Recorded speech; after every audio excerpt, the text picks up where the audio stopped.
ప్రస్తుతం జగన్ పనితీరు, జగన్ వ్యవహార శైలి, జగన్ అంశమే ప్రధానంగా చర్చకు తీసుకురావడమే తెలుగుదేశం పార్టీ ఉద్దేశం కూడా. ఏవైతే ఈ అమ్మ ఒడి అందరికీ, లేకపోతే కనుక ప్రస్తుతం ఉన్నటువంటి ఈ పథకాలు, రైతు బంధు, ఇట్లాంటివన్నీ పేర్లు మార్చి కొన్ని ఉన్నాయి కదా, అవన్నీ అమల్లోకి రావడానికి కొంత టైం తీసుకుంటారు. ప్రస్తుతం ఆ చర్చ జరగకుండా ఉండాలంటే జగన్ విధ్వంసకర పాలకుడు అన్నటువంటిది జనంలో ఎక్కువగా చర్చ జరగాల్సి ఉంటుంది. ఆ రూట్లోనే అడుగులు పడుతున్నాయి. ఇప్పుడు వచ్చే నెల 4వ తారీఖున ఒక శ్వేతపత్రం విడుదల చేస్తారు. ఆంధ్రప్రదేశ్లో ఎన్ని ఇండస్ట్రీస్ వచ్చినాయి జగన్ హయాంలో, వాటికి భూములు ఎంత ఇచ్చారు అన్నటువంటిది. పరిశ్రమలు వచ్చినాయి అని చెప్తారా, రాలేదని చెప్తారా? ఎందుకంటే ఒక్క పరిశ్రమ కూడా రాలేదు గత 5 ఏళ్లలో అన్నటువంటిదే ప్రచారం ఇంతవరకు చేసుకొచ్చింది. అదే సందర్భంలో భూములు కేటాయింపు, పరిశ్రమలకు భూములు కేటాయించకపోతే పరిశ్రమలు ఎందుకు వస్తాయి?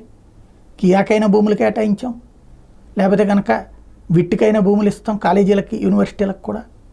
ఎవరొచ్చినా సరే భూములు కేటాయింపు, అందులో నామినల్ ప్రైసెస్కి ఇవ్వడం అనేటువంటిది జరుగుతుంది.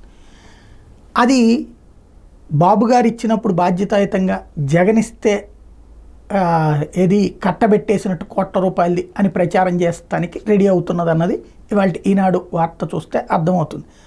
తెచ్చిన పెట్టుబడులెన్ని, నంజుకున్న భూములెన్ని అంటూ ఓ హెడ్డింగ్ పెట్టింది. అంటే పరిశ్రమలు వచ్చినాయి ఎన్ని, వాటికి ఇచ్చిన భూములు ఎంత, పరిశ్రమలు వచ్చినాయి అన్నది కాకుండా వాటికి ఎంతెంత భూములు ఇచ్చారా అన్నటువంటి ప్రచారం చేయడానికి సిద్ధపడుతున్నట్టు కనబడుతోంది.